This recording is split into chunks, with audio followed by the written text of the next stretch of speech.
Today is class 10, and we're going to be chatting about mostly securities law and how that relates to kind of how the internet thought of copyright law. And this, by the way, is like this form, but like this means cryptocurrency is to securities law as the internet is to copyright law. And so before we do all that though, I want to remind everybody that it is the end of the semester-ish. We have about a month left. So if you look at here's time, this is on the syllabus, and we just completed the halfway project presentations last week, and now we are here into section 3. And as a note, so we have this class, 2 other classes, and then no class over Thanksgiving, and then the final presentations. So that's essentially what's happening at the end of the semester. So it really is, it's essentially a month left. It's just a reminder to folks. And I want to note a couple things. First is, so on the 21st, it will be, I will not be here, but Neha will be here. And as a note for everybody, there's new content here. This used to be in like an AI-focused session, but it's now going to be a privacy-focused session. Still some AI. Yeah. Okay. So just to say, if you printed out the syllabus in the past or something, you should not use those readings. You should instead use the updated readings, and essentially check it after 11:14. Those will be the final readings. So that's one note. The second note is, as we've said to many of you over email, for project timings, the time is now, that's the macro vibe. And so what that means is, you're sending these weekly updates still, but really kind of think of it as, before Thanksgiving on 11/21, you're trying to send us something that looks almost like a near final-ish thing, so that we can kind of give you feedback on it, really, and the reason for this also is to make sure that you have your specific scope, so you're not like, oh, I have still lots of time, I can do whatever I want. It's like, no, you essentially have 2 weeks to give us your thing, and this is obviously not a requirement, you don't need to give us anything in 2 weeks, but we kind of recommend that you get to at least that zone for these next 2 weeks. And so are there any questions on that? How did time fly by? This is the way it works. That's how society happens. So we're going to have our final presentations on the final day of class. So is it gonna be 10-minute presentations? Great question. Boom. So I think there's a note there's a difference between the final presentation and the final project. And the final presentation. So final presentation is that you presenting about your final project, just like you did last week.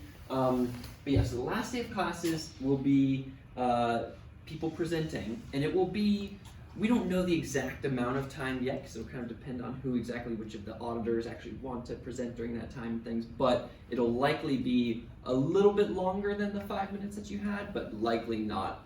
So somewhere between 5 and 10 minutes, and we'll let you know hopefully by this date. So 5. Are we sure we're gonna have a Q&A as well? I think it will be either only one question or no questions. Okay, thank you. And then also for the final project due, so that means you present on the 5th and you say, hey, here's my stuff, this is what I did, and then you can either turn in your final product, whatever you have at that point in time, or you have until a week later, the 12th, to send it to us. Does that make sense, the difference between those two? Okay, so and as just a note for folks, the presentation is mostly, if you look at the rubric here, most of these, it's really about the presentation. So most of these, these first 4 are hey, is your content logically structured? Do you use transitions? Do you use visual aids? Were you well prepared? Do you speak comfortably without notes? Do you speak in a relatable way and make eye contact with folks? Those are all of the, so it's most of it is how well did you present as a person? A little bit of it is, talking about your specifics here. And that's different than the actual thing that you'll send us, where what you'll send us is if you've created something like a workshop or a demo or something like that, you can send it to us. And then just like with all these things, you send your 250 to 500 word meta reflection where you say, here's what I learned and this was tough and like I messed this up, I thought I did a really good job here or whatever.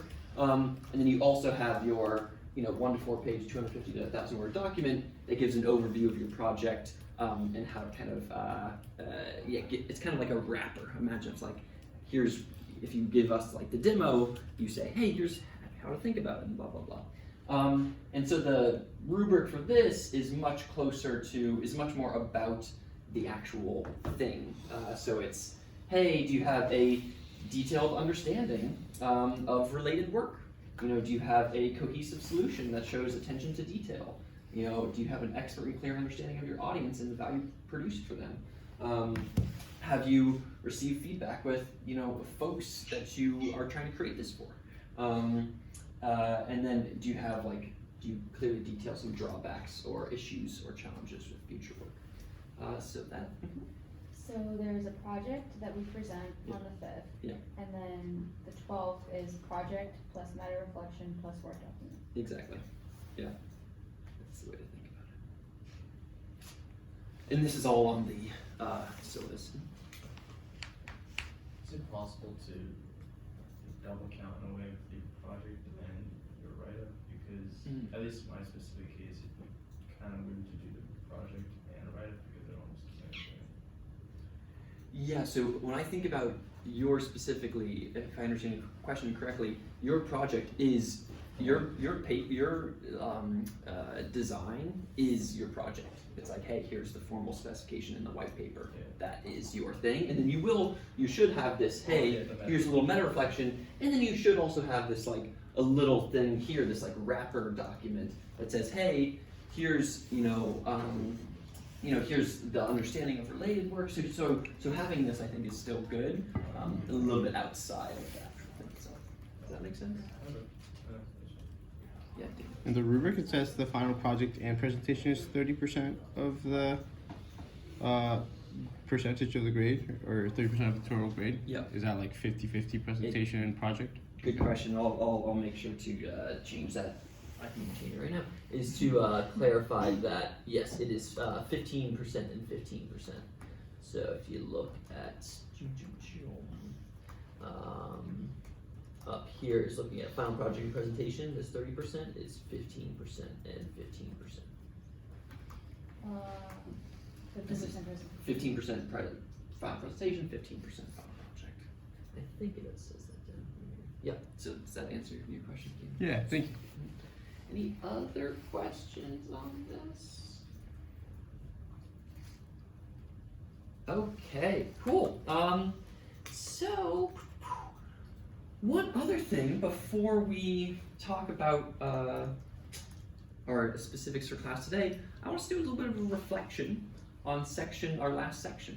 So, can folks, let me pass these down. Pass this down. Pass these as well. And so, yeah, we finished section 2, seeing like the blockchain protocol with our 3 lovely subsections of governance, funding, public goods, and inequality, and then the mindset mechanism design. And so, what I just want folks to do for a bit is to pretend you're sharing with, Neha, or pretend you're sharing with Jason, who is gone for that time or whatever, and imagine like, okay, what did I learn? It's specific, what does it mean to see like the blockchain protocol, or how are they governed? How do the public goods and wealth inequality work? What is this mindset of mechanism design and like the strengths and weaknesses of techno-solutionism? So just, or at a high level, like what are the most surprising or interesting things that you learned? What will you take with you going forward? Kind of an open-ended question, but just to do a little bit of synthesis of the ideas that you had. And so the goal right now is for everybody to just take a couple minutes and start writing down the things that you learned, things that you learned, and then we'll spend a little bit of time just sharing them with the folks around. Okie dokie. So let's just take a couple minutes also to share. Let's just do groups of 2 right now. So find a partner next to you and share what you learned and listen to what they've learned as well. So go find the person next to you. Hello. Success. Thank you. Let's just do like 2 quick shares of anything that someone's just super excited, be like, this was a fun thing that I learned, or a cool thing that I learned, or surprising, or maybe it's still an open question. I was just saying, like, my favorite article that I can abstract away from just like watching space was the constrained versus unconstrained mindsets. I really enjoyed that article a lot. It was just really cool. And I was saying, like, for me personally, I think I intuitively act in a constrained mindset, but then like I find the unconstrained mindset like much more liberating. It's like I want to be more of that. Like, yeah. Experiment. Yeah, exactly. Cool. One other, Jack, were you gonna say something? Sure. Well, since you called me. A lot of my inspiration for my paper actually came from a lot of these specific readings. For example, the governance one. That had a UBI paper. It was the last one, I believe. So that's where I got demarage from, referral programs, the UBI itself, things like that. Things I didn't really consider before, some incentive mechanisms. My favorite piece by far was Why I'm Not a Technocrat. I think that's also still an open question for me. I think mechanism design, as I was explaining to my partner, that it's currently viewed as a top-down, so somewhat of approach. And there's other avenues to this, so you can look at emergence mechanism design. So rather than the technocratic individuals coming up with the problem or seeing an issue and solving it themselves, have it emerge from a specific community and then attempt to solve it this reverse game theory way. Or you can think of it as like bottom up, but then that leads to technical aptitude issues. Or you can do the inline with the community as you design the mechanism, not post-production. But then how do you interact with them is what's not currently being done correctly, in my personal opinion. So I believe they're going for that approach by interacting with the community more, but they're still interacting with polls or surveys, not the way technocrats talk to themselves. And I think that for me is an open question. Yeah, I think, just for us all, especially at MIT and Harvard and folks, it's like making sure we're not too technocratic, I think is a good thing to have. Cool, so actually I would love it if you all, just for my own personal and for Neha and I's learning, do you want to send us your little piece of paper? Just be like, oh, what did we actually get across? I think that would be great. Thank you. You can just put them up here somewhere. Sweet. Thank you. So as those come up, now we are on to class 10. Cryptocurrency is the securities law as the internet is the copyright law.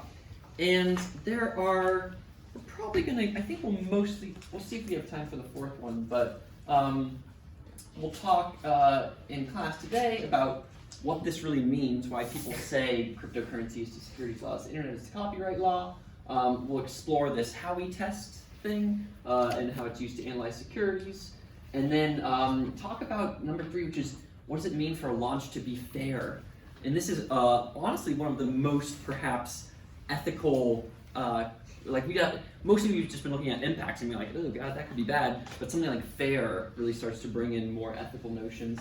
And then if we have time, we'll talk about language in the cryptocurrency world around scams and Ponzi schemes and shit coins and things like that. So before we do that though, I think Neha and I wanted to kind of explore this world of ICOs and securities and things like that to some extent is a world I think is a juicy ground for Neha and I to have a little discussion about, because you can imagine it's like I came from, before the DCI, I came from the world of Ethereum, and I was, as a naive youngster, was into the world. I was like, oh, look at all these cool things and all this interesting stuff that's happening. And I was like having ICO folks on my podcast and stuff, while at the same time the DCI was actively like writing things in Wired that were like, yo, ICOs are bad and there's lots of scams out there and things like that. And so I think that just understanding I think it'll help you all get a little bit of texture by hearing Neha and I chat about our two perspectives here, perhaps. So I guess Neha, where do you think we align or misalign, or how do you think that? Yeah, That's a great question. So I think Reese and I were discussing this the other day, and one thing that came up was I think part of what I got excited about when I first heard about the space were a lot of the ideas and interesting things that people are trying to do with ICOs. But I became a bit frustrated because it felt like they weren't necessarily doing them in a honest or forthright way, or following the laws, or following regulation, or complying with regulation. So I think, I felt a bit like a very negative person who had to say, I think there's a problem here, I'm not sure this is gonna work, you have so many different really tough issues you need to solve, and there's no evidence that you can solve them, and so, it kind of made me very sad, unfortunately. So I think that there's this sort of maybe optimism versus pessimism or realism sort of thing that differs between us about, really an unanswered question, which is, are the people who are doing these things, are they going to be able to do the things that they say they can do? So exactly. I'm curious how you would answer that. Yeah, no, I think that is. Well, I think part of it is, I think for anybody who starts exploring the idea maze around blockchain and cryptocurrency stuff, it was easier for me to start exploring that maze from the Ethereum perspective, because when I was starting to look at Bitcoin versus Ethereum, it was like, oh wow, Ethereum is just easier-ish to understand. You can get the idea of a smart contract.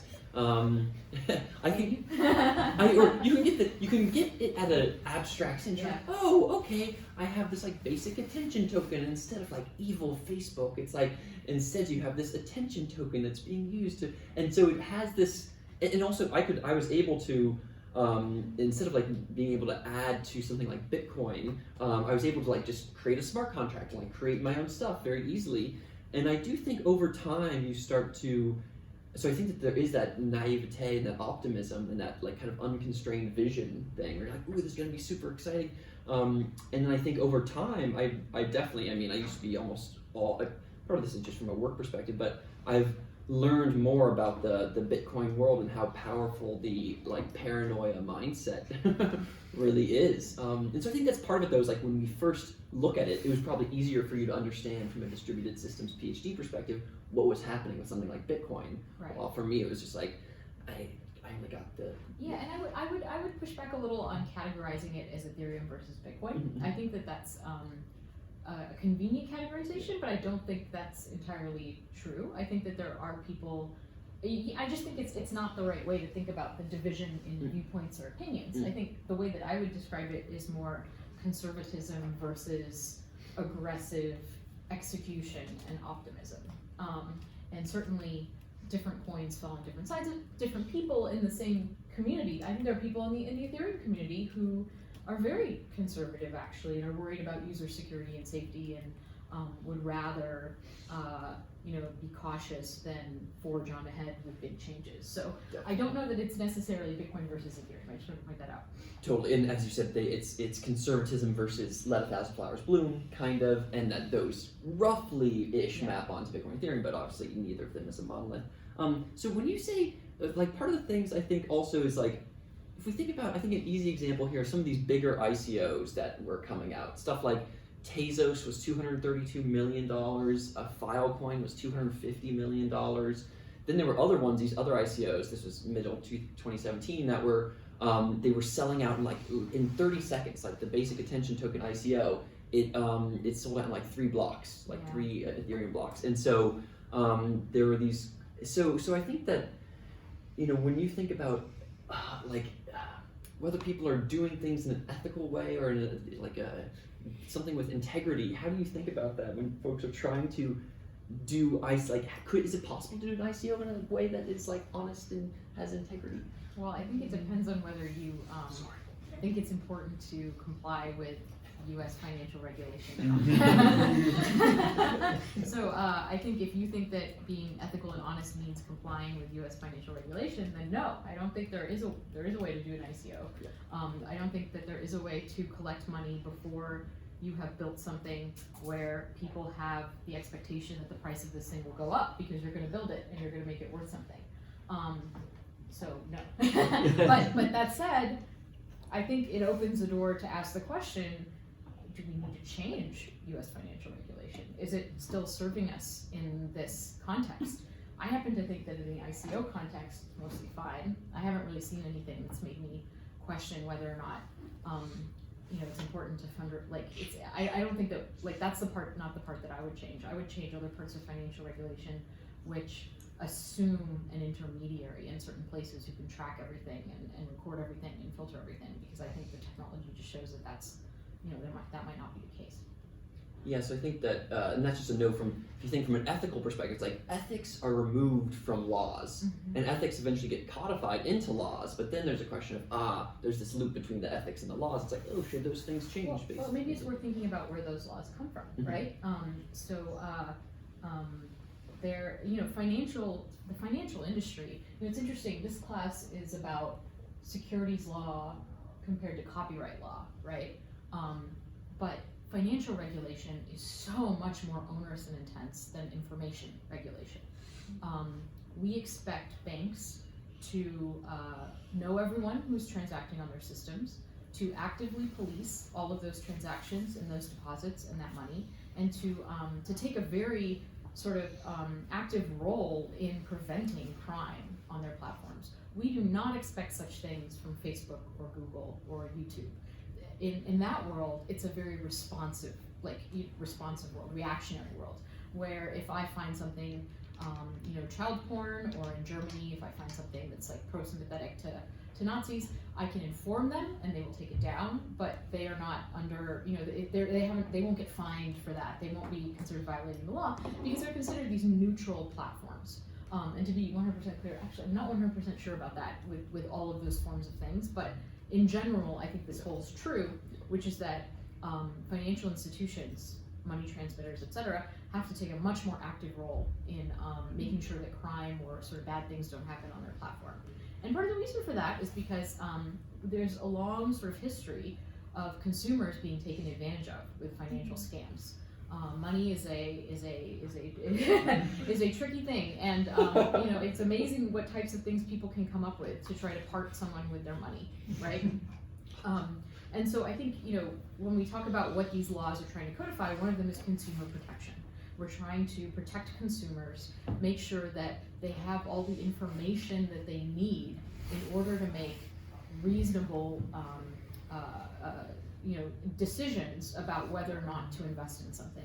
And I would actually make, instead of thinking of something like copyright law, I would argue sort of, it's harder to see, one might argue that copyright law, it's like a victimless crime. I'm just copying the bits. I haven't stolen anything from you. You still have everything you have. I've just taken a copy. Granted, I didn't buy it from you, so I kept money from you. But I would actually think about food safety law, or like engineering, sort of like infrastructure regulation that is created in order to keep people safe. We don't allow people to run around saying that they've created a magic pill that can fix everything. We don't let people sort of put food through whatever processes they want. We have laws and regulations in order to sort of balance your freedom to experiment and innovate with our hope to keep people safe. So. Yeah, I think both those points are actually really great. One of the proactive versus retroactive, policing of these networks, and that with information, it's just like, oh, something bad happened, take it down. Versus with these, it's like, oh no, you can't. I'm a neutral platform. Exactly. It's not my fault. Yeah. I don't create the content. Exactly. Whereas with banks, it's like, no, you were in charge of this. Yeah. I think it's worth noting though that this is all kind of recent. So like a lot of the KYC laws, a lot of the money laundering, all that stuff is all Patriot Act post 2001. So some of these things existed before, but they really you would know this better than anybody. So I think a lot of it's still kind of in flux, and it's not maybe it's coming to journalism as well now with and social media because of what we're seeing with Facebook and all that, and I think there are going to become more and more responsible. We might see that actually coded in law, but like some of these standards that have been around, I just it's kind of this is all like new ground. Like Yeah, I banks didn't have know not been dealing with this I sort of assumed it's been like this for decades, but that's a really interesting perspective. A lot of it's like that. It's even post 2008, with the Consumer Finance Protection Bureau, so greater, more regulatory oversight and scrutiny on these things. So it's kind of I'm not even sure that like the full impact has even occurred yet. Yeah, that's interesting. I think in the securities law of like is closer to what Neha was talking about with like the food industry. The securities law came out in like 1933, this Howie Test thing. But it's interesting to know, that only after more terrorist style things in the Patriot Act did the KYC AML stuff come out. Another question that I might have, Neha, is maybe one of the last questions is, so I think another perhaps something that like a cultural difference perhaps, or something like when the words like scam and shitcoin and Ponzi scheme, it's like if you imagine something, if the Ethereum communities out there, and again we shouldn't totally map these directly onto these two communities, but ish, and the Ethereum communities they're just being like rainbows or whatever, like we're just doing whatever, and like almost maybe too accepting of some things or whatever, versus like the Bitcoin community where it's like, oh, scam, shitcoin, and so I guess how do you think about like how language is used in these communities, and whether, like for me, I kind of have like a brigade on Twitter where whenever anybody uses altcoin or shitcoin, I'm like, that is not the correct perspective, but I don't know, but you also should be able to point at things, because the Ethereum world just allow all these. So one thing is, like, how are you getting your lens onto this world? And if it's solely through crypto Twitter, I agree. Okay, it's not a great situation. I prefer to get my lens on this world through other forms as well. So I agree there are a lot of people on Twitter who use bad terminology, who aren't very nice, who don't necessarily justify their opinions very well, and I think that that's not just the case in crypto. I think that unfortunately that happens What resources do you use? I talk to people. I read papers. So anyway, that's a really good question. But I do think, yes, there is this sort of like there's a lot of outrage culture on Twitter, period. I think we are seeing the rise of that, and we are trying to figure out how to deal with that and how to incorporate that into the way that we think about things that have happened. And Twitter is a very powerful medium and forum for people to just get their stuff out there really fast and get it broadcast everywhere. So I think if you just look at it through Twitter, that might be what you're seeing. I think if you talk to people, it's a matter of time and attention. So what do I want to spend my time and attention on? How do I want to spend my brain cycles? Do I want to think about this project or that project? Do I want to figure out how this works or how that works? Do I want to build on this or on that? And it's just, quite frankly, a zero-sum game. You only have so much time, you only have so much energy.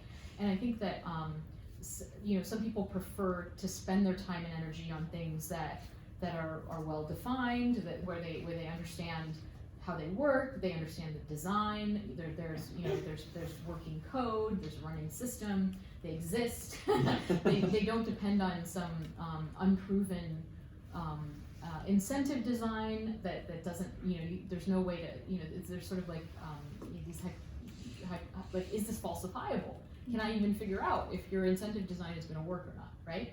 And I think, if you don't have enough detail, if you don't have, if someone hasn't really taken the time to write this all down and express it, then I think a lot of people are like, well, I don't have time to try to figure it out myself. Like you put out this design, and you say it does all these things. It might do those things, but you haven't given me enough information to prove that to myself. And I could go and try to read your badly written paper and like pour through your code on GitHub, but like I don't have a lot of time.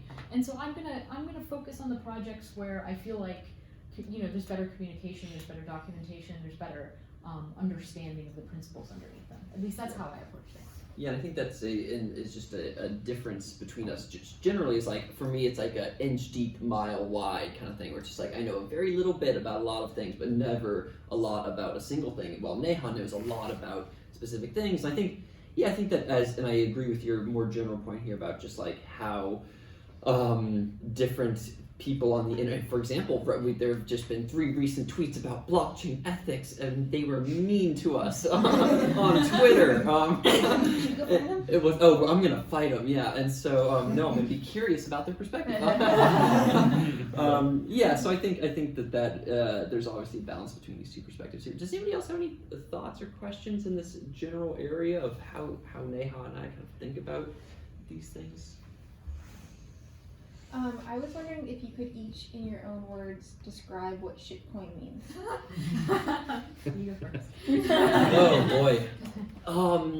I think that when I personally hear, I've never really used it. When people use it, I mostly see it as something that a Bitcoiner or a Bitcoin maximalist would use to point at another project, and it can be really any project, but the worse the project looks, the more likely they are to call it a shitcoin. So it's a coin that is, it's essentially a version of altcoin. And the other thing that I actually want to say here is, like, historically speaking, for someone like me who came in 2017, folks that were part of the early Bitcoin days where there were a bunch of Bitcoin forks, at that point in time, I do think it made at least some sense to think about Bitcoin versus altcoins. You know, and even now, Bitcoin dominance is like 70% of all market cap. It's like, it does, I mean, if you got 70%, it's like, it does make sense to think of the other things as alt. So this is say, for me personally, I don't like to use the word shitcoin. I don't even like to use the word altcoin. And if I were to use those terms, I would use them as I would be more likely to try to use a term like scam or Ponzi scheme to specifically denote a kind of project that is either messing with investors in a bad way, that would be a scam, and something like a Ponzi scheme would be more about the code mechanisms and how the mechanisms of the code are actually designed to be a Ponzi scheme in and of itself. So that's how I would use the 2 words. What about you, Neha? Yeah, I don't use those words. So I prefer to be a bit more precise. And I don't think that those words are very helpful or precise. So I don't use those words. But you did remind me of this. We were going to talk about meme culture a little bit. So I don't know how much you guys can see this. This is Melton Demers. And at a recent conference, she got up on a stage. Let me just have it up here. Yeah, with a toilet. Oh, you are going to do that. Oh, sorry. No, I this jumped is the good. gun. This is I good. jumped the gun. This is Oops, good. I forgot. You're allowed. Where she went up on stage with a toilet and filled with gold covered chocolates and threw them out at the audience with this slide in the background, right? And I think you know, when I think about what she means by that term, I think what she's trying to capture is that a lot of people started a lot of coins that didn't necessarily have a very strong value proposition behind them. And Their only value proposition was, we will be the next Ethereum. or not even that, you know, some nonsense. Honestly, a lot of it was nonsense. It wasn't even that well formulated, I think. And so I think she specifically, I think that's what she's referring to, as it kind of says in the background. So we started going like that. And what is represented in the bar graph? Are those projects? EOS, Telegram. Oh wow. Yeah, those are and just other. I think sizes of ICO. Yes, Yeah. and I think Specifically in the protocol video for this week, you kind of like showed like right around 2017, it's like EOS just like exploded in how much it was able to raise, and it's just like, what's EOS doing now? And this is a silly question, but I know there are different types of ICOs. So like when we say people started to create coins, can we just like dive deep for a second on like what that looks like? Is it like they're creating their own protocol and a token that lives on it? Are they just like saying they're creating a coin but it's not necessarily connected to it? I just like, what does that mean and how are people doing that? And is that an easy lift to do? So I would say that there's a couple ways you can do it. You can either just create a fork of an existing code base. So when people were creating coins back in the day, they were just taking the Bitcoin code base, forking it, changing, and this is how like Litecoin and Dogecoin were created, changing the number from 21 million to 84 million, changing the title from, you know, Bitcoin to Dogecoin, and boom, you have new money. So that's one way to do it. Another way to do it is to create a smart contract on a smart contract platform, any smart contract platform, primarily Ethereum is the one that's used, and what you do. This is a website called tokenmint.io. You can make your own ERC20 token. And so this is the smart contract. Yeah. So what this website does is it has a smart contract template that allows you to poop out a coin, a token. This is, To you make can a make a shitcoin. token. This website. And then it'll like live on Ethereum and then people have access to it. I'm like, do you get to pick like what exchange it lives on, like, or is this a, You have to convince exchanges to list it. And or pay them. And you actually pay them. Yeah. Or sometimes, yeah. Oh, sometimes. so you'd like email them and like, hey, Yeah. what? Yeah. Yeah, I guess like this type of stuff is really interesting because I'm like, we talk about it, but I'm like, what is actually the process by which people are Go like, to this website. Well, this is probably not what people who are trying to do something that actually gains ground use, because they are trying to claim that they're building some cool technology behind it or something like that. So, but just in terms of like literally, I want to make a token. How do I do that? You can do it through like someone made a generator that you can use. You can operate through a website. Because it's literally just one smart contract. Well, let me say one final thing on that, which is the other note here is if you're creating one of these new protocols, aka a new so there's a lot of things that just live on Ethereum, and so these are tokens that where the mechanisms of the token are done through these smart contracts on Ethereum. Those are, I would call them like application layer tokens, and that's different than like a new kind of smart contract protocol, something like EOS or Tezos or whatever. And what they did, a lot of what they did is they would do the ICO on Ethereum, and then they would essentially, once their project is live, they would then take all the tokens that exist on Ethereum and then burn them on Ethereum and then create them on the new protocol. So if you're creating a new protocol, you have to. You just do a one-to-one matching of what people own on Ethereum. Exactly. and when they're coding it on top of Ethereum to create this like, forking on it, or no, you're not. No, it's a Totally smart contract. new, Yeah, it's totally totally new thing on. Their own. They use like they use like Ethereum as a Kickstarter almost, and then once they have like the funds, Oh. then they start creating their own chain. And then they create their own chain how? Just by They write the software. Forking. okay. I just wanted to, looking back to your question, comments on your conversation, I really like the point that security law is more for consumers, whereas copyright law is more for producer of the content. So that's what I really like. Also, like, so one of the readings that we had, which was written in May of 2017, that compared like tokens to API keys, I like found it like really amusing. It's just like very much like, oh, how much times have changed. Like, Yeah, that was the dream. And like when I read that initial thing, it was like, oh my god, you know, while anybody could read that thing, you'd just be like, oh god, this is gonna create a whole bunch of issues, and it did. So good. Any final notes, Neha, on any of that? Okay, good, sweet. So let's talk for a second about. So, and I agree with what Neha just said as well around how a great way to view this. So this phrase is taken, this cryptocurrency securities law as the internet is copyright law, is from this Blockchain and the Law book that I think we've referenced a couple times in this class. That I super agree with Neha that there's thinking of it more like the food industry, or that's another lens that you can view it from, because it's so regulated. But let's explore what folks mean by this. So.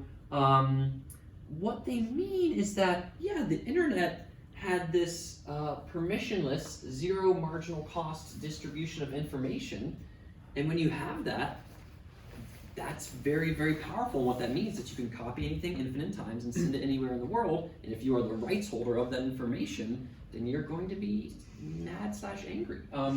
And so, and it's going to be breaking copyright law.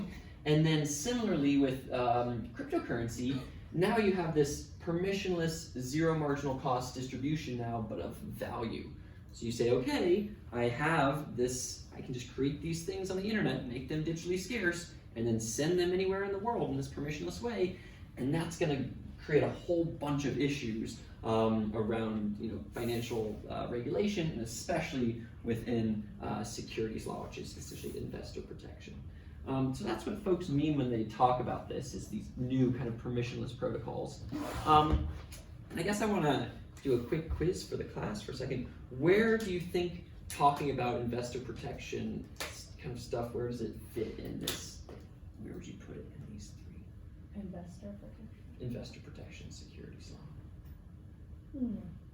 Institutional ethics in the middle, like financial, Yeah. right in the line. yeah, You put it here. we're just the investor funding. Yeah. Yeah, I would. So I personally, I would put it almost fully into financial ethics. I really think of institutional ethics as the co-evolution of these new, of nation states versus religions versus blockchain protocols versus internet platforms. That's really what this world's all about. While what we're talking about today is, I think, much more in this world of financial ethics. And you're like, okay, we have financial regulation. We have this other thing that we chat about during that class, which is like what Neha was saying earlier. Just like when you have money, that makes people messed up, and there's a whole other set of things here. But really, there's all this financial regulation that has existed for years. Maybe it's only 20 years, or maybe it's closer to 80 years. And in financial regulation, in this bucket of financial regulation, you have these three big things that people talk about: the tracking of illicit activity, which is what Joe was talking about. The investor and consumer protection, which is securities law, which is what we're chatting about today. And then there's some of this other stuff like macro systemic stability, which is the third big kind of goal of financial regulation. And so, yeah, I think that there was never a time, only once Libra came out, really people started to talk about this macro systemic stability in the context of financial regulation. And then tracking illicit activity, I think people, because that's closer to the kind of food issues, the proactive side, where it's like, okay, you got to make sure that this happens. This meant that things like exchanges and whatever, you have to make sure that they have KYC, AML around them. While this one is kind of, the reason why I think it's kind of more similar to copyright law is because it's more confusing. It's like, oh, what should the right answer be here? Like, should the laws change, or should our ethics change, or whatever? So this is where I would put today's class essentially within the context of the rest of this. Does that make sense? Okay, so so talk about the Howie Test. A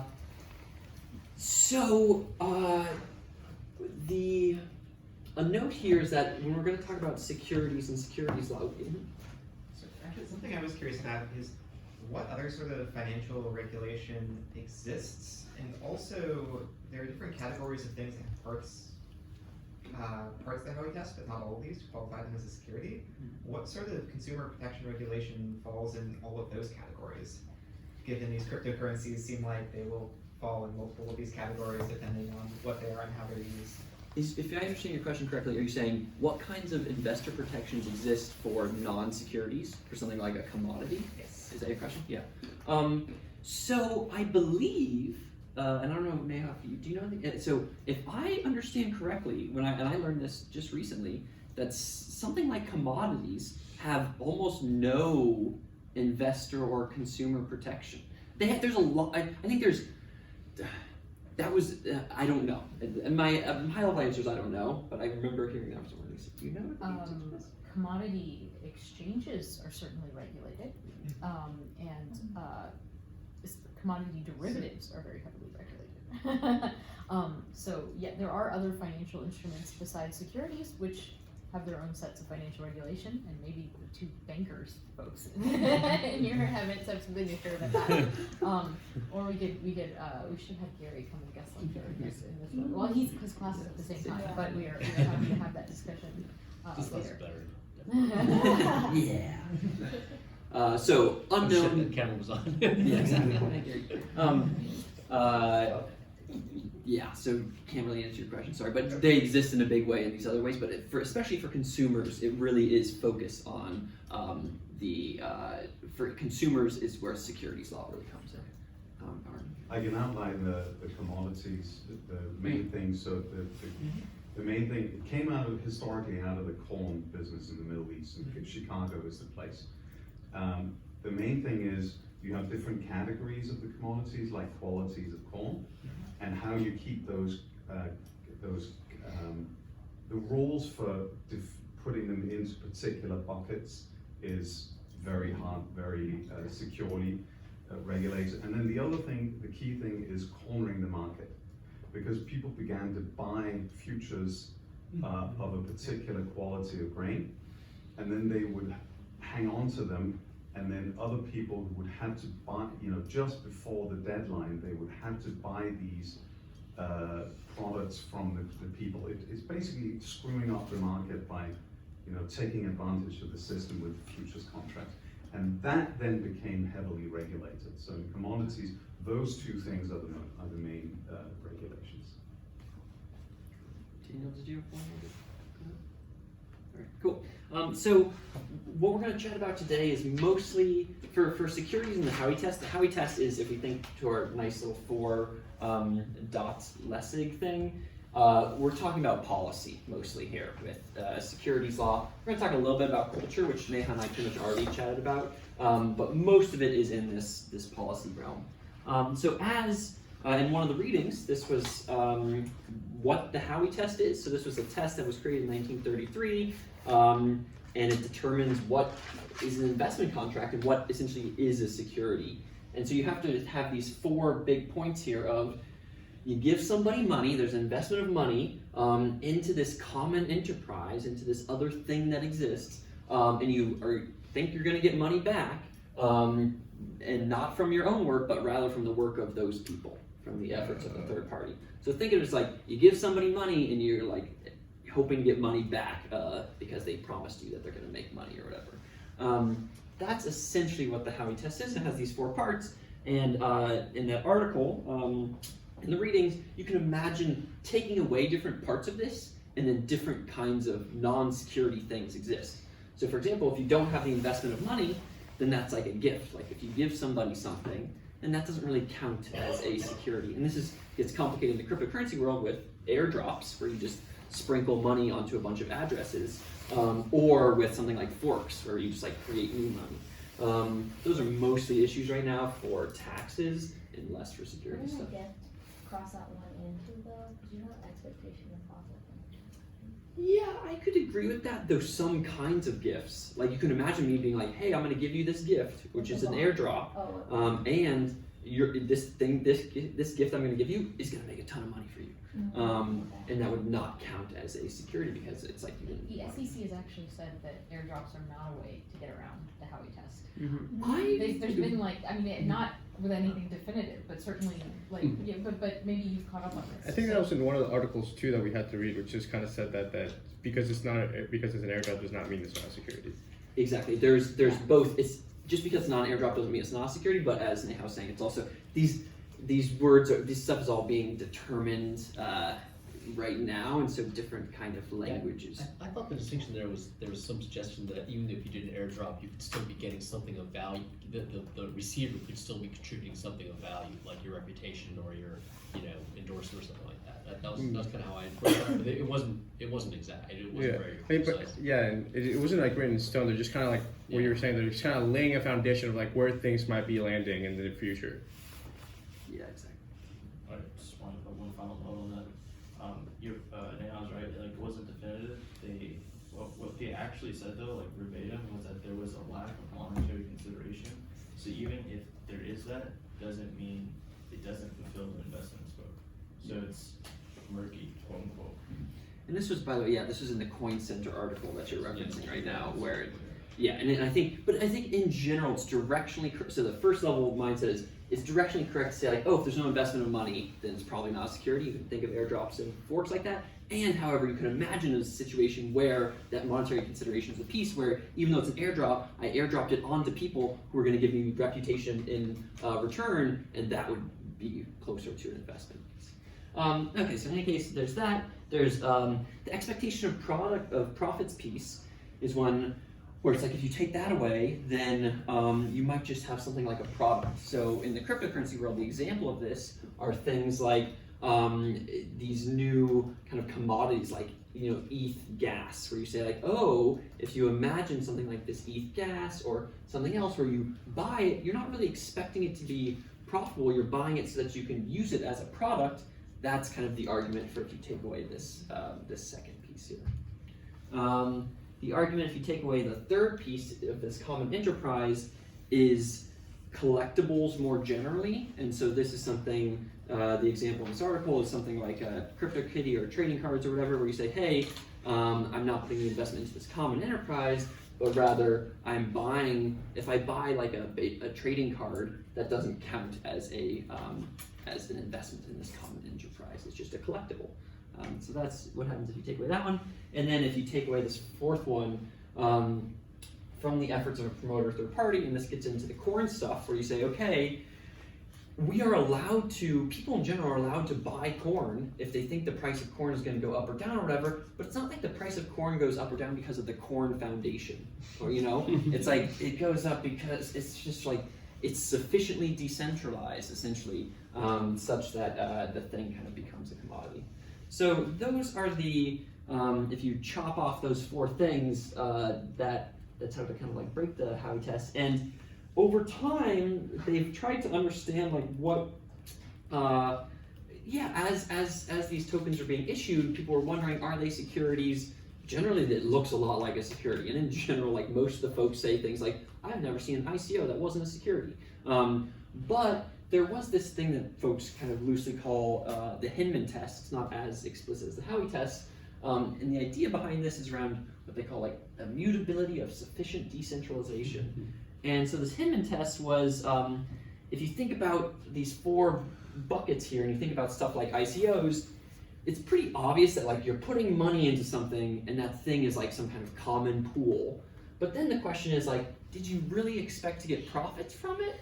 And was it from the efforts of a specific like foundation or whatever, or was it from like a more general group of people, some open source ecosystem?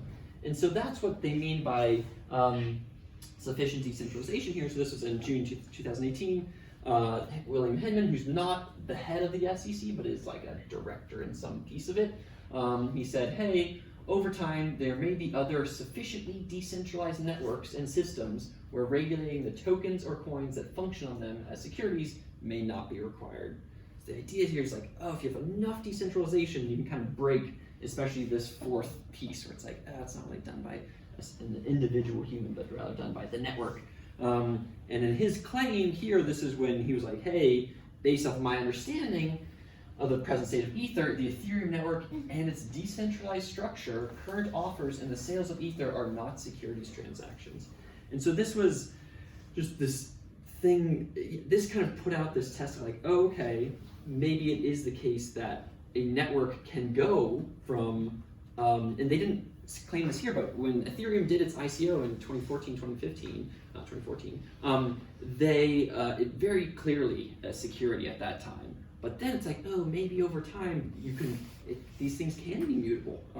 You can become sufficiently decentralized. But as we noted a second ago, people are trying to kind of, especially the government officials, the regulators, and Denise knows this better than us. It's like, you don't really want to say, if you're like Jay Clayton, you don't want to put out, who's the chairman of the SEC, you don't want to put out a document that explicitly states, here's all these things, actually, and then because then everybody would then align themselves around that. Instead, you kind of want to keep your options open. Yeah, keep your options open and start developing some like laws where you like point out the ones that are like really obviously scams and like can hit those up first and like kind of build up over time. So in any case, if this one was in June of 2018, this was March of this year, Jay Clayton says, yeah, do I think, your letter also asks whether I agree with certain statements concerning digital tokens in Director Hinman's June 2018 speech, that last one. I agree that the analysis of whether digital asset is offered or sold as a security is not static and does not strictly adhere to the instrument. A digital asset may be offered and sold initially as a security because it meets the definition of an investment contract, the Howie Test, but that designation may change over time if the digital asset's later offered, or if the digital asset later is offered and sold in such a way that it will no longer meet that definition. And so the funny thing here is he doesn't say anything specifically about like Ether as a thing. He's saying, I agree that this as a mindset and a concept is directionally correct or whatever. So he's, but this is this idea of mutability and sufficient decentralization. And then also just recently, there was a couple weeks ago at like DC FinTech Week or whatever, the audience asked a question to this guy, Heath Tabbert, the chairman of the CFTC, hey, is there precedent for something transmuting from a security to a commodity? Essentially what these other folks are kind of claiming Ethereum did, or Ether did. And the chairman said, no, not that I'm aware of. And so, yeah, these things are very confusing and complicated. And the other thing that folks are thinking about now is that if Ethereum becomes, if they do their like ETH 2.0 plan, where then the Ether itself can start to be used as a staking instrument, where you like, then it might come back to being a security or whatever. So yeah, kind of loose grids here. And this is all happening. The cool thing with this kind of is it's all happening, you know, in the during the course of our class. So these were some recent rulings from the SEC. And I guess this is at the end of their financial year, so they really get out their rulings at that time. And this was September 30th. There were two rulings. One was against EOS, which raised 4.7 billion or 5.2, I forget. And they ordered them to pay a $24 million penalty, which is a very small. That was good lawyering done. you would pay way more in your fee to investment thing for an IPO for that. Oh really? Oh yeah. Yeah. Yeah, 4% something. Yeah. That's hilarious. It's the cheapest IPO ever. Yeah. Yeah, so what Joe's saying is, yeah, it's cheap. It's very cheap. Cheap penalty, I agree. And then this other one, SIA, which is a Boston-based company, based-ish, sufficiently decentralized now. They were charged, I think it was like $112,000, but it was like, if this one was like less than 1% or whatever, theirs was like 150% or something of the coins that they had sold or whatever. So in any case, these were two recent rulings where the SEC said, yes, these were unregistered security offerings. You offered them to unaccredited investors. That was bad. And this other one that's happening now is still ongoing, is October 11th. The SEC told Telegram, which is like a messaging company, they said, hey, Telegram did a $1.7 billion ICO, but they did it to accredited investors. But in the rule, and that's okay. So that like went along normally, and these accredited investors were like they're Silicon Valley venture firms and stuff. The issue in what SEC was trying to get at here was that in the rules, the people who got the initial tokens were going to be allowed to sell them in the open market as of October 30th. Mm-hmm. And so the SEC was being like, hey, this is about to happen where you're going to take this thing that we liked or we're fine with, this accredited investor thing, and now you're about to do it to this open market with unaccredited investors, and that will not be okay. So this is all to say that this stuff is still happening and these things are still being defined in the world. And I think another thing that again just happened is this Crypto Rating Council, which was September 30th of this year, and it's these 8 big companies, mostly US-based companies, that are trying to answer this question of like, okay, what is or is not a security here? And so what they do is they essentially just use the Howie Test, and they rank a bunch of different tokens from 1 to 5. And so we're gonna do this right now, and then we're gonna check them against their scores, okay? So a 1 is definitely not a security. A 1 is like, super not a security. A 5 is like, oh, this is definitely a security. This is like a money-making thing. And so we're just going to do these 4. And so I think we know enough about Bitcoin, what that is. Ethereum, I think we generally know what that is. And the question is, and this is as of now, so how much of a security do you think Ethereum is now, 1 to 5? And then DAI is like a stable coin, so it's a coin that always is supposed to equal $1. Okay, and so that is another question of like, where does that fall in the securities thing? Is it pegged to the dollar or is it backed by the dollar? It is backed not by the dollar, but it's backed by Ether. So it is. So like pegged to the US. But pegged to the US dollar. So you put a bunch of Ether as collateral, and then you get out these stable coins that are supposed to be worth $1. And then Maker is a thing that's connected to DAI, and Maker is kind of the governance token of DAI, where you can have this token and you essentially get fees off of when people are making DAI and doing stuff in the DAI world. If you have Maker, you get to make a bunch of money and fees from the people in that ecosystem. So does that make sense, these 4 different ones? And so we're going to take, and again, so as you start to, so we're gonna probably take a couple minutes. People are just gonna, you're gonna have them write them. We're gonna write them down and then have compare them and think about like the things that I like to think about are from number 2. It's like, is the token being used for? Are you buying it to get profit, or are you buying it because you want to use it, quote unquote? That's a crucial question. And this other 4th one is like, yeah, is it sufficiently decentralized or not? Or one question. You're not doing this in relation to each other, right? Each one gets their own individual. Not in relation to each other. They could all be 1s. They could all be 5s. Yeah. Mm-hmm. Do we generate one number or 2 numbers? And You choose generate. one low or high? Sorry, you generate 4 separate numbers. For- You will generate 1 for Bitcoin, 1 for Ethereum, 1 for DAI, and 1 for Maker. Yep, does that make sense? Cool. Okay, take a minute. There's no right answer. You're not actually creating the law.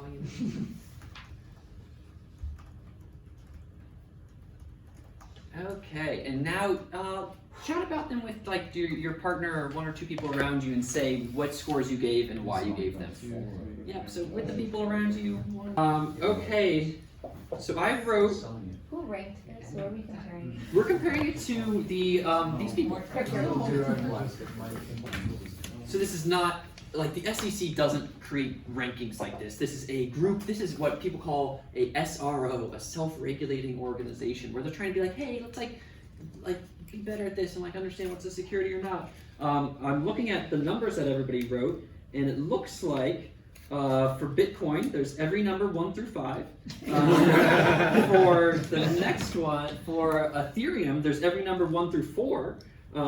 For the next one, for DAI, there's every number 1 through 4, and then for Maker, there's no 1s. But overall, on average, I would say that Bitcoin looks like it's about a 2 on average. Ethereum, I would say, is like a 2.5 from everybody. DAI looks like it's about a 2 from everybody, so 2, 2.5, 2, and then Maker looks like it's about a 4 from everybody. And those are directionally correct. This is, so you guys said 2, 2.5, 2, 2.5, 2, and 4, and they, the people, the Crypto Rating Council gave them a 1, 2, 1, and 4.5. Are there any questions or like confusion about, why it's like that? Yeah. So, I was pretty close on all of them except for I was completely wrong on Bitcoin. I had Bitcoin as a 4, which was my second highest. I don't know, I was, so the investment money in common enterprise, those folks are like pretty much a given. What's the common enterprise? Yeah, this is when it gets hard. I mean, There's no day, right? Day is weed. Let's stay on Bitcoin for a second. Okay, so it might be good to talk through one of these, right? Yeah. So I was gonna say the network, but I think they literally mean like enterprise or group of people. okay. Yeah. So maybe that was a point of How confusion. about the token? That's not an enterprise. How would they classify the Bitcoin core team developers? They are some people who write some software that some people choose to run. They are not organized into a company of any sort. They are not the only people who have to write the software. They don't force people to run the software. They don't control it. But they approve the pull request, right, if someone contributes? For one version of the Bitcoin software. To that implementation of the protocol. But you can run anything you want. I can run anything I want on my full node. But technically they can create a new version, then not keep it not backward compatible, like create a hard fork. Only if Those don't people have to run adopt it. Only if people run it. Mhm. Yeah. It's crazy when you think about it. Amazing. So I think also it might help to know that the SEC explicitly said Bitcoin was not a security. So that was, but yeah. So this but let's go with another one. Yeah. I think just for Bitcoin is the question is, so when you give money to someone like, so again, who you're giving money to, but if you imagine buying Bitcoin on the open market, and the question is, is what you're buying equal to a security? And it's like, yeah, once you get to this range of either this 3 or 4 thing, you're like, is there really a third party? There's also one big reason Bitcoin's not secure. They never did a token sale. Mm. There was never a sale of Bitcoin Mhm. for money that was Yeah. collected anywhere. Mm-hmm. Right. Sorry. I Yeah, just no. realized that was Yeah. like the big killer Mm, deal yeah. of why it's not Yeah. secure. Yeah. So Go. I had Bitcoin and Maker ranked fairly high, and so can we talk through Maker to understand why Maker is so high compared to Yeah, so why do folks think Maker is so high? Before going into that, can you define like what would be the characteristics of a security? It's this. Yeah, it's Right this. there, those These 4 ones? things. Okay. Well, I think, so I actually, I told you I ranked Maker 4.5 as well. It's very clearly a security just because you have that influential power. It is it's what you use to influence the governance of the Maker network. DAI is like, I guess they're inexplicably linked, right? So DAI is like the quantity part, and then Maker is what you use to influence. So it's definitely, it's not, these figures are like, it's hard to exactly align them, but in terms of like profits, you have that power on the network. I minus 0.5 because I wasn't exactly sure all the ways you're awarded Maker, but, because I'm not 100% sure about the investment part. There's a lot of efforts of the third party because that's the governance part. The common enterprise is also, I guess, the rules. Yeah, when I would say that there's, for me with something like Maker, it's less that the token allows you to do governance. Because like whatever the token allows you to do, that's kind of like the argument of a lot of people who talk about utility tokens, where they say, hey, I'm selling this thing, but it's not like you're gonna make money off of it. Instead, I'm selling you this thing, and you're gonna be able to use it in the network. And so something like Maker, you can imagine people selling you Maker, and you're just like, oh, I'm just gonna use Maker the same way that I use like Corn or something like that. And I think that the issue is that if you buy something like Maker, then there's I believe that there's a Maker Foundation, so that is a third party. And then when that third party is doing things like making the Maker ecosystem better, you are both, you're getting fees from that thing, and they are making it so that the Maker is like more valuable or whatever. So you're essentially buying something that other people are going to work on that then will increase the value of your thing. what's the common enterprise in this case then? I think the common enterprise here is probably the investment in common enterprise. I think it is. I think that the common enterprise would probably be called. You could call it the Maker Protocol.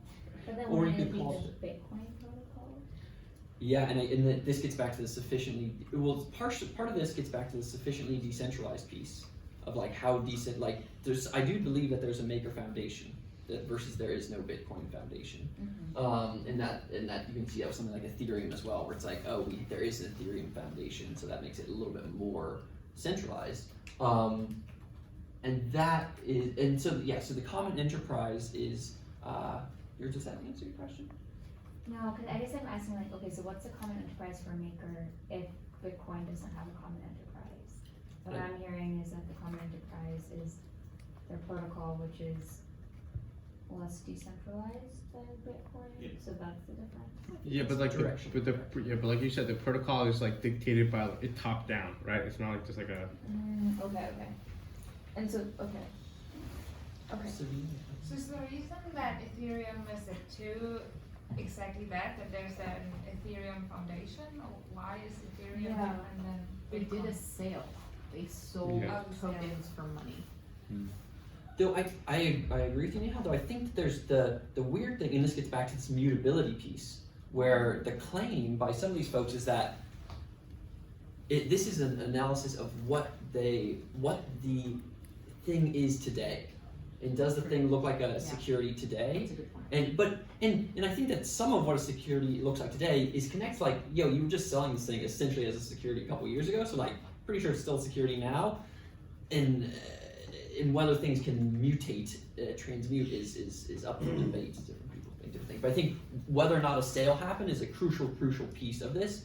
And there's a question of whether or not you did an explicit ICO style sale, or were you just able to buy these things on the market in a less kind of sale-like way. That's the other side. I will also say one thing, which I don't know if they actually released their like justification. They for- do, yeah. They do. Yeah, Okay. here, I can so pull it up. okay, then maybe it's worth it just reading. But I was gonna say, Ethereum 2.0 is a big thing that's gonna come out soon, and so you might say that people are basing their value, depending on others as well. Yeah, saying, oh, the Ethereum Foundation is going to create ETH 2.0, therefore, yeah, I'm going to buy this thing and they're going to make it worth more money. Could you read out a couple of those? Yeah, so let me zoom in. So you can see here's Bitcoin. They didn't have a marketed token sale, and so they weren't like marketing this thing in an aggressive way. There's again this sufficiently decentralized both development and usage. And then the project team, it's like you have Satoshi and like, it's not like a centralized party or whatever. But notice that the absence of a marketed token sale doesn't fit into the Howie test at all, right? Well, you actually have to sell an investment contract of some sort, is the idea. So the question is, are you actually offering something, and is there an exchange happening? Investment of money. But it doesn't, what you're saying is not in the Howie test, right? And the thing is that there's an added dimension of this, which is the ICO, the word is modeled explicitly on the IPO, right? Which is the initial public offering of stocks in a company. Definitely securities, yeah. Which is the original definition of a security. And so when you have the ICO, which resembles the IPO, then the argument is more that, so it's not just the Howie test, but there's other stuff going on, is what I mean to say. I think that there's probably other stuff going on, but it's really, I mean, whenever it's like, if you click on these people's thing, like the framework, it says like, just everybody, nobody, pretty much everybody only just talks about the Howie test. I agree with you, Arne, there is some confusion here about how, if you buy, whether or not there was an initial investment contract in some kind of token sale thing, that definitely is lending towards something more like an ICO, or more like a security. And if you didn't have an investment, if you didn't have this explicit investment contract, but were just buying these things on the open market, then it's a little bit harder to say whether those things are securities, probably. Why couldn't you directly map an ICO to expectation of profit? So the claim that a lot of ICO folks are making, and the claim even by someone like Hinman now, is that the thing that you're buying, you're not buying, going back to this thing, I'm not buying the Ether in order to, because I think it's going to go up in value, I'm buying it in order to run smart contracts on the Ethereum network. I'm buying it just for use as a product. Even when they're ICOs? That was the claim that a lot of, both that some maybe well-intentioned people were doing. It's like, oh, I want to use this new network. I'm going to buy this thing, and then just like, whoever cares what the price of it is in the open market, I'm going to use this thing for its utility later. And that was something that the ICO providers were selling as well, because that allowed them, quote unquote, to get around. They thought it was get around the security laws. Like, we're not selling a security, we're selling a utility token, which will be used on our network in the future. Also, to be clear, you have to pass every single one of these to be a security. It's not like, oh, I really have this one, but I don't have the other ones. If you don't have something, you're not a security. Right. I feel like there's a point here though that it's like, no matter how these people rate it based on whatever characteristics they see of the project, people treat these as securities. Like they buy them for the same reason they buy Apple stock. Or not everyone obviously, but like I would say a lot of people who buy these things, who buy Bitcoin, buy it because they think the buy it's gonna go up. Well, go ahead. Well, in the CoinDesk article, I think it was mentioned that like the SEC said that it's not, they're categorizing these not on how people are using them, but on how the intention is, on the intention of how these things are meant to be used. because they can't regulate how people intend to use something, but they can regulate how the creators or something attempt to. Also, I just want to point out, there are a lot of things we buy because we think the value is going to go up. For example, I might buy a house in a certain neighborhood because I think the value is going to go up. That doesn't make the house a security. I might buy gold because I think the value of gold is going to go up. It doesn't make gold a security. Because there's not the efforts of a promoter or third party. That's back to the corn or gold piece, where it's like there's no gold corporation that's doing that, or no gold foundation or corn foundation. Yeah, Jason, what were you gonna say? I was going to say basically the same thing. Yeah. It's investment vehicles are not necessarily securities. So, and one other note, I think looking at DAI for a second here is important, especially for DAI, as Neha was just saying, which one of these does DAI not hold? Expectation of profit. Expectation of profits, yeah. If something's meant to be $1 the entire time, it can't be a security. It's like you have the thing, so you don't expect profits from it. So, yeah, saying they have a bunch of random other, they put scores for a bunch of different things. They only say the positives though, like they don't seem to be saying what might make something a security. Oh, wait, no, Usage you're of right, securities you're right. like I didn't see anything on language. Ethereum that actually sort of justified why they gave it a 2 instead of a 1. Anything that's a 5? Functionality. Yeah, I agree that they didn't say anything there. No, I don't think anything was a 5, which was very interesting. Well, and actually, they said on their, I checked their FAQ. They don't when they as a council find a 5, they don't put it on their site, which is weird because I guess what they're essentially saying is, hey, this is a 5, go get them, you know. So yeah, They have 4.5. they got 4.5. You know, our makers there are the 4.5. It's also in some of it's like it is funny like. Something like this, like makers, like marketing of tokens suggesting an opportunity to earn profits. Like, okay, cool, that feels like a security kind of thing. Buy this thing, it'll go up in value. We're gonna do work over here. Your maker will go up in value. Enjoy it. Versus something like EOS raised funds in excess of what would reasonably be necessary to development of the platform. I don't know why that fits in. This is kind of back to Aaron's point about, is this really part of the Howie Test? No. I think a Like, lot no, of they stuff don't- on Feels there very is not opinionated. Howie Test. I think a good amount of it is, which is like, how decentralized is Yeah. it? What is the the marketing language around it? Like, just because EOS raised 4.7 or 5.2 billion, which really is way too much money, that I don't know if that should make it a Howie Test or not. Can you go to the DAI? Die, yeah.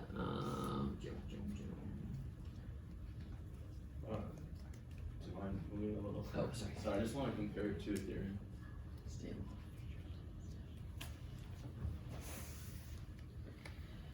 Sorry, we just kept mentioning like ICO or existence of an ICO, or like, oh, Bitcoin didn't have an ICO, like immediately won among all the other decentralization arguments.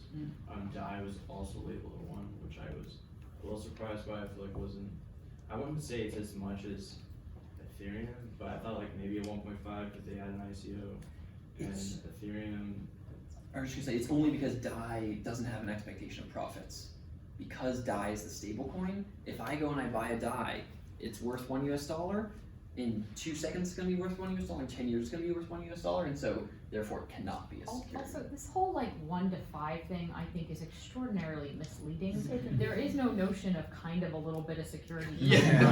Either are one It's or you binary. aren't one. So they made this number system up, and they are the ones who are pushing it. And so don't stress yourself out too much over what makes something a 2.5 over a 1.5. Yeah. They made it up.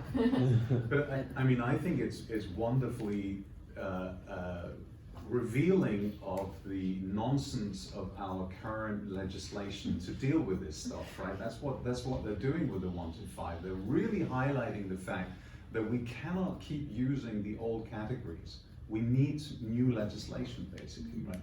That's what the value of this is to me. It's showing how nonsensical the whole thing is, and I think that's what Denise, isn't that why you're engaged Well, I in the whole? don't, my stuff is strictly in the banking world. The securities world Yeah, is alright. separate from my world. But it's essentially about the old categories It and how is. we need new That categories to problem deal with remains. this stuff, right? That problem remains. I mean, Yeah. the security, it's up to the SEC essentially, and they, right now, I don't know if they feel like they have the appropriate framework or not. That's for them to make. You know, in our world, in the banking world, we definitely do not have the right framework, which is why we keep struggling with everything, because we don't have the right, we're trying to put a square in a round hole, and that we keep tripping over that. Yeah, I think that's an open question. Is like, it does feel, and this is back to like the copyright law piece, where it's like, oh, copyright law may have made more sense when you couldn't take something, duplicate it infinity times, and send it around the internet everywhere. And that's when you got this like digital copyrights management stuff, where you said, oh, you can share this with X amount of people, or and so I think that there is a question that a lot of folks have, which is, do you need to change? Is something like the Howie Test, is it still a good framework, or do we need to change the framework? And honestly, and I think that Neha and I probably both fall inside, like, in many cases, it seems like it's a pretty reasonable framework. It might not deal with some of these weirder use cases in a different way, like that's with like the 1 through 5, and it's like whatever. But like, for so, as one of the people said, as far as he or she could tell, every ICO was a security. And so it's like, so this is a pretty good heuristic, at least still right now. Cool. So let's. We have about 25 minutes left, and what I want to do is, yeah, Jack. Yeah, so I just find it interesting, at least on the website, the arguments for DAI and the arguments for Ethereum are pretty much the same. Like, they just like reworded it. And I think Ethereum, I anyhow pointed this out, and I mentioned it maybe in one of my discussions, that I ranked Ethereum a little bit higher because of Ethereum 2.0. That this potential, should that even, like, I automatically did this, but I'm not even sure if that should be a consideration, at least for the future, when the SEC does regulate future potential. Is that even It's a thing. So they are actively talking about how, and when I say they, I mean the world is actually talking about how it may have been the case that Ether was definitely a security at the beginning with the ICO. It was an unregistered securities offering, but whatever. And then now we're in the world where it is now no longer a security, generally speaking. That's kind of what people have been hinting towards. But in the future, once ETH 2.0 exists, and if ETH 2.0 is really pushed by mostly an Ethereum foundation and mostly those kind of things, then yeah, it might fall back to be a security. So this is to say, I think that we're in a place in society and law and securities law where things can maybe flow between these things as the network becomes more or less sufficiently decentralized. So to be clear, you would only implement those regulations after the fact? These regulations exist always, and then it's just a question of whether the SEC enforces them. Enforce these regulations after the transition. It would be mostly for ETH 2.0, yes, it would happen after the transition, though with the Telegram example, they're trying to stop it before it happens. They're saying, hey, you can't sell this 1.7 billion on the open market. Yeah, so let's look at one other piece here, which is, I think, just a whole piece of this that I do want to emphasize is just so if we've been talking mostly about the policy and the law piece here, and asking the question of like whether or not the Howie Test is correct, and it generally seems pretty much directionally correct, there's also this question of like the culture / the norms here, and the main norm within the cryptocurrency world is this caveat emptor, which just means buyer beware. And this is part of the, as we chatted about in class 1, the libertarian, crypto-anarchist, crypto-libertarian ethos, which is like, look, if you do something, it's on you. And so this is at the top, this is on Bitcoin Talk, and Bitcoin Talk was like the main forum that everybody chatted about Bitcoin for many years. And this is at they have just this note at the very top of their like, one of their sub-forums or whatever up there. It says, warning, moderators do not remove likely scams. You must use your own brain, caveat emptor. Watch out for Ponzi schemes. Do not invest more than you can afford to lose. This is them very explicitly being like, look, as a moderator, we're not going to gatekeep for you. Like, this is a world of, like, we libertarians, yo. It's like, you do whatever you want. And then there's, and we talked about things like ICOs and how, like, there were a lot of really bad things. Like, and we chatted about BitConnect, I think, earlier, where it's like, BitConnect is very clearly a bad thing, and then when there was a big Ponzi scheme, when the price went down a bunch, people who had put a lot of money in it lost a lot of money and were very sad, and there was a lot of like suicide hotline stuff that needed to happen. And but this has been happening, these ICO style things have been happening for a long time, or in a different form. This is in November 2011, this Bitcoin Savings and Trust. and it was a person that went on the Bitcoin Talk forum and said, hey, I'm going to take, I have a lot of people who want to buy Bitcoin at a high price. I'm going to take your Bitcoin, I'm going to sell it to them at that high price, and then buy back Bitcoin at the lower market price and give you some of the proceeds. And so this person was like, yo, I'm going to be able to do this stuff. And you can see in the forum, he like makes this announcement, and then someone responds directly after and says, hey, I just lent this guy some BTC. I trust him, and I'll respond here when I get my first interest payment in 3 days. And so this is and this didn't work out.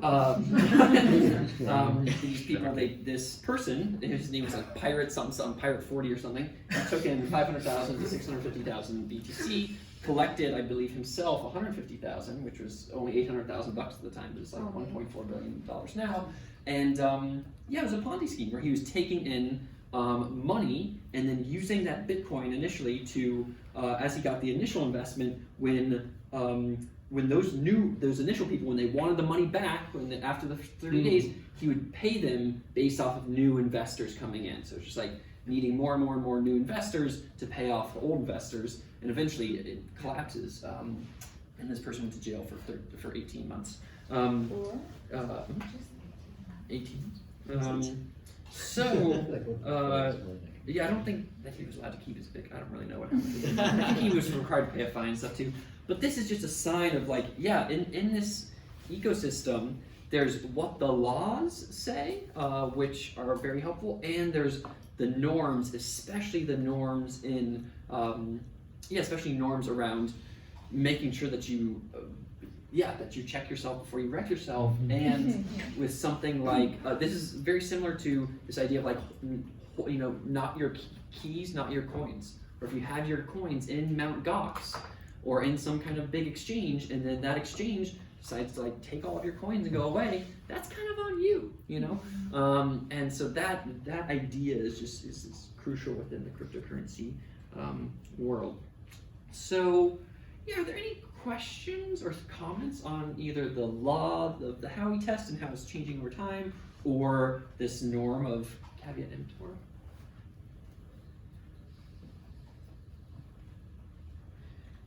Cool. So, yeah. I guess non-sequiturs. Have you read Christian Cantillini's analysis of ICOs? I have not read it deeply yet. Okay. I saw a talk and it was very interesting, and it did show a lot of the investors seem to mostly make reasonable-ish decisions, that things that correlated with these being not obviously scams tended to get more money, such as it has a white paper and the GitHub has existed for more than 3 weeks. Yeah, so this was But there's a really detailed, I want to see it, analysis by an economist here of ICOs and like what things were and weren't indicative of these being scams of various sorts, and where the money and investment went from who. Yeah, could you share that in like the Signal group or whatever? Yeah, so that's a piece by Christian Cantillini, who was a DCI advisor, is now an economist of Libra. Yeah, and the bottom line is a lot of scams, mostly scams. He only concluded like 20% were obviously demonstrably scams. Yeah, and no more than like 80% were. It was 26 to 80 exactly. It's like a big range. It depends. That definition of scam is an open question. But didn't like all the participants sort of know it was a scam? Wasn't that part of the, it's like they're willing participants because it was create a fool, right? They would buy in and then hope to sell it before it crashed. So, well, that's part of it. That's what when people say the term like bag holders, that's what they mean by it. It's like you come in, you buy the thing, and then eventually someone is left holding the bag, and then they look in the bag and there's no more money left in the bag, and so it's kind of like you don't want to be, and this is like into like pump and dump and things like that, where you get into something, you expect it to pump it. Hey, this is an awesome new project, and then once it goes up in value, then you dump it all on the bag holders or whatever. So yeah, that's all part of this kind of buyer beware world. I mean, if the WeWork IPO had happened, every single participant institutionally upstaged that knew it was a dog, and they would only do it because they could foist it off on some grandmother's pension fund. Yeah, so this happens in public markets as well sometimes, where you have a bunch of these excited investors who think that something like WeWork maybe is worth lots of money, and it was valued at whatever, 15 to At 50. least we had to put out a prospectus, right? And Yes. and people actually did read it, and they were like, "What? What is in here?" So, That's a good point. these things unfortunately don't. Yeah, and that they had to read the prospectus, and that WeWork company had existed for at least 2 years, and probably closer to 5 versus a lot of the stuff in the crypto world. So let's chat for a second about what it means for launch to be fair. And so this fair, as I said at the beginning, fairness really is one of the is closer to when people think about ethics. They will talk about fairness, and in this class, mostly you talk about the impacts of this technology. And so it's not really, when you think, and this is kind of what we were saying earlier in classes, ethics does not exist on this. Ethics is none of these things. Ethics is this general mindset of what is good, what is bad, is what people call like normative, like what is good, what is bad, what should be true, what should not be true, and that then gets created in society as law or policy that is an ethical law or policy, or a culture or norm that is an ethical culture or norm. And so fairness, it's just a thing that people talk about in like the traditional philosophy world. People often talk about it as justice, and this thing, distributive justice. If you're interested in something, John Rawls's original position is super cool, and I'm generally a fan. And this is thinking less about, like what we're going to talk about in a second is fairness of like, what does it mean for an ICO to be a fair, or what does it mean for a token sale to be a fair or non-fair token sale? This is more like, what does it mean for society to be a fair society? So those are what the philosophers generally speak of. But then it's also in other fields of tech ethics. So in the field of AI, there's this whole concept of like kind of AI fairness and AI bias, and asking questions like, is what the AI is doing by saying that a person can or cannot get a loan or whatever, is that fair?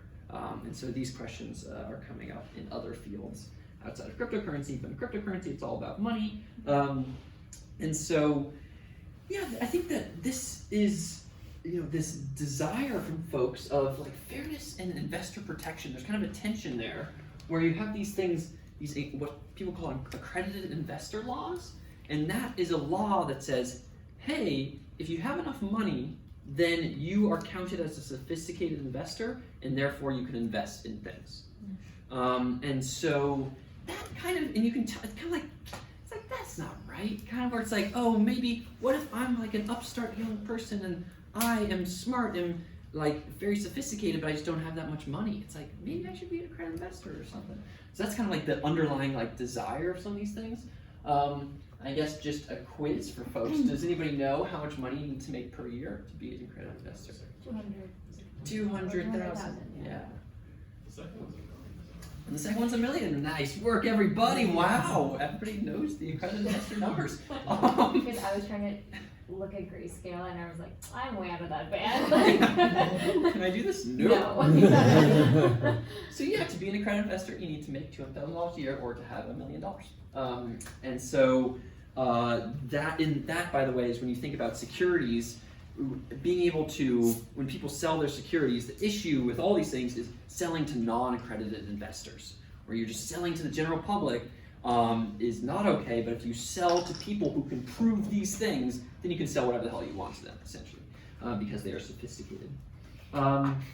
So, and just as a note, this move towards quote-unquote maybe more fairness in this world is happening with non-tokens as well. So there's this thing called like a Reg A+, which is where you can raise up to $50 million, but you have to go through this onerous process with the SEC to do so. You need to essentially be good. And so some folks do that. There's a cryptocurrency company called Blockstack, which did a Reg A+, I believe. And it just took a long time, a lot of money to go through the SEC. And then there's this other one, this Reg CF, which stands for this crowdfunding. And it was this thing called the Jobs Act, which was passed in 2012 and has just become actionable a couple of years ago in 2016. And this one, you can raise, and the issue that people have with it is you can only raise up to $1 million with it, and you can only invest essentially $2,000 with it.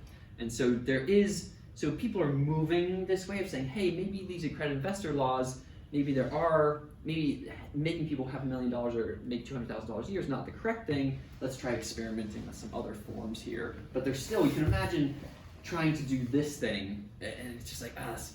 We need 4.7 billion. We can't just do $1 million. So those are the non-token options.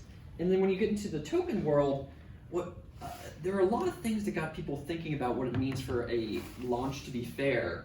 Part of it was thinking about these massive ICOs that you have kind of two big forms. There's either the form that sells out in 30 seconds, where the $36 million sells out in 30 seconds. It's like, oh, is that fair? That doesn't seem great. So you try the other thing, and people sell out in 30 seconds and then immediately just sell them on the open marketplace. Or you have these really long ones where you're raising $250 million, $4.7 billion, or whatever. It's like, oh boy, I'm not sure if that's right either. And so people were thinking about that, and they were also thinking about, part of this as well was as the SEC, as the ICOs were getting crazy, then everybody essentially just moved towards only selling to accredited investors again. So it's like there's this dream of the future, like the naive, Ethereum folks like Reese or whatever, like, oh man, like anybody can access these financial instruments. And then it's like that happened for a little bit, and then immediately it was like, oh god, people are being too crazy with these things. And now the only real companies, none of them do ICOs anymore. They just sell to accredited investors in these pre-sales, where it's like, oh, the rest of the world, you all have your chance to get this later, but it's gonna cost 100x the amount that we sell to accredited investors in the pre-sale. Just like that. And then the final piece that people were talking about here, there are kind of all those different ICO things, and asking like, what is a fair ICO? And there's also this this new protocol, new coin called Grin, and Grin was one where it had, they didn't have an ICO, they didn't have a founder's reward like Zcash. They didn't say, okay, the founding team, the Zcash Foundation is going to get money. They instead just said, hey, we're just going to release this to the world and you can mine it. So they were really trying to do a Bitcoin style launch, and they were trying to have this new, like a fair launch, and the issue or the difficult thing is that around Bitcoin times, you could have again, it depends on what you mean by fair, but it wasn't like there was a ton of like money being pushed into Bitcoin versus something like Grin. It had a ton of hype behind it, and so then you saw things like, someone was saying that they saw, and I think it's a lot less than this, but they claimed $100 million of VC funding being put into these special purpose vehicles to create Grin-specific ASICs. So they were essentially spending a ton of money to create these miners to mine Grin. It's like, oh man, is that really a fair launch either? So that's kind of the context here. And I think, and again, this $100 million number I think was debunked later. It was more like 12 million. I don't know. I couldn't find the other quote, but so this person claims that, a fair launch. You can see the libertarian side here. A fair launch offers equal opportunity, not equal outcome. That's what they're about, is equal opportunity to acquire a coin, one, over a long period of time, and two, at a relatively equal price. And so their claim, once they had that, then they said, okay, then you can look at a bunch of different things that were sold, and you can kind of determine how fair they were. And so something like, these, if you had like something with a pre-sale that's very bad, where it's like the length and issuance, you're not really on the open market offering it to anybody, and the price is like super not equal because you're just offering like the special accredited investors a pre-sale price. So they would say like that's not very fair, but they would say some of the stuff where it's like, even in EOS I think is the controversial one from this perspective, where it's like, hey, EOS in general, it's like, it has kind of a bad rap as a $5 billion ICO to build a network that doesn't cost that much money to make. But from their perspective, they're like, hey, by having it be on the open market for a long time, the issuance was like a year long. You had 365 days to learn about it and buy it if you wanted to. And I think the price was set that entire time. And so it was like, they see that's one way to view fairness in this world. So that's one perspective. And then the other perspective is, I don't think we need to go too much into this, but there's just a variety of people who are trying to make code-based solutions to create more fair launches. And so what they're trying to do is essentially trying to distribute tokens and to do like, you know, airdrop style things in a way where you distribute them to the community in a more kind of equal way, or in a way where you're distributing them to people who you think will actually engage with your network, who you want to be part of your network. And so some of these things use these new kind of code mechanisms to like something like LivePeer forces you to do like some like cryptographic work in order to get your tokens. And so they wanted it to be like, hey, only if you do this cool cryptographic work, then are you allowed to get our tokens, and we want people like you to be part of our network long term. So it's people are experimenting with other kinds of fair token launches. And so what I would then end with is, I guess, let's do this as So did that mix up with money also? So is it there's no money involved in this, or you could also say you have to solve a problem and then you can pay? Yeah, so both things have been tried. The LivePeer specific one was just an airdrop, so you didn't have to pay. It was, if you solved the problem, then you got the tokens. But there's other ones like, I think New Ciphers, it's called like a work lock, and then this one called Edgeware is called like a lock drop. And those ones are ones where you have to stake some ETH over time in order to then get the token back in return. Cool. So people are trying stuff. Yeah. Oh, I was just gonna ask you what your thoughts were on Numerai. Am I saying that correctly? Because I personally thought it was pretty interesting that people had an example of how to use the network beforehand. Because I believe it was Neha who mentioned that it's easy to call something a shitcoin or altcoin when you don't really know how it works. It's just like, I'm not gonna read this. It's bullshit or something like that. But I thought it was interesting that people weren't going to simply go in and I forgot the term you used, but like bag holders, and there wouldn't be any, or I'm sure there'd be a couple people, but wouldn't be as pervasive of these scammers who would just turn around and sell it for 2 times on like an open market, where you actually have people using it properly. So I thought this was interesting because this is a new way of explaining. It's not that, oh, here's this white paper or here's this explanation video. It's, oh, here is this example, and people learn from example. I mean, it's a proven way of teaching, right? So I wrote about that, and I got cooked on the group or the forums. And I don't know who it was. They were like, "This isn't fair," and it was like that was it. And I was like, I don't know what your thoughts on that. Like, what? How is it? Do you know who is the cooker, by the way? Do you know? It was like Abercue or That's me. I didn't mean to cook you. I was just trying to respond to my peers and engage in a conversation, and I'm so glad that we can now. That's cool. Like, I'm cool with you responding. It's just like, it was the sentence. It was like she quoted me, and the sentence was like, "I don't think this is fair." I was like, moving on. I was like, yeah, alright, that's chill. Well, but then I have to explain why in a way that like is a bit in contrast to how you were thinking about the token. In terms of fairness, with respect to privilege, and more from like the original position, and not so much like more about something like distributive justice. I didn't think it was fair because their users that they were distributing to were the really good people on Kaggle, like privileged data scientists and people that already had privilege in many ways and then had the know-how to use their token, and they clearly wanted to distribute it to people that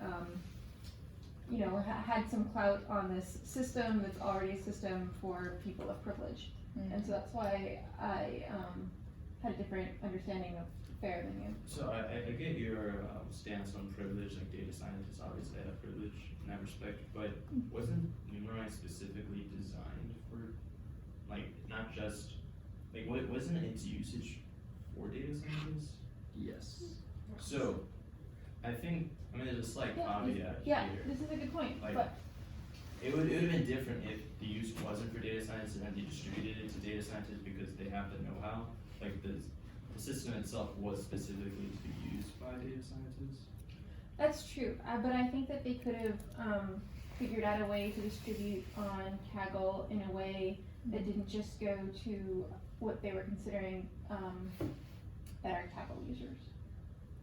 So you have a specific issue with the capital I think I implementation? remember, yes, which is example using GPS like a geofence to depend on, to decide on who have more rights to talk about where the money should go to fix the bike lanes. I think it's a quite fair, I mean, different coins or different use case need to have different mechanism, which is more fair to the use case. So it should be more like use case specific, but there might not be a absolute fair mechanism for every scenario. So for each scenario, there might be fair. Yeah, so I think, and I think we should wrap up now, but I think so. These are kind of interesting conversations that are difficult, which is like, and I think for all of this stuff, the question that Alex is answering or asking is a good one, which is, okay, if you have this system and the system is like, oh, this is like something like Bitcoin, it's like, oh, it's open to everybody. It was like, oh, was it really open to everybody? You know, who knew about it, or something like this Numerai thing. It's like, oh, yeah, this is more fair because like you're you know, giving it to the people who care about it or whatever. It's like, oh, but that's only like, you know, data scientist types. And so I think that those questions are some of the interesting ones here within fair token launches. And there's no right answer for, obviously, for this. How do you define fair? How do you create an optimally fair launch? Those are very difficult questions, but I think asking the questions around who has the information, who has the privilege, and who has the money are ways to get there. So with that, I think we're done.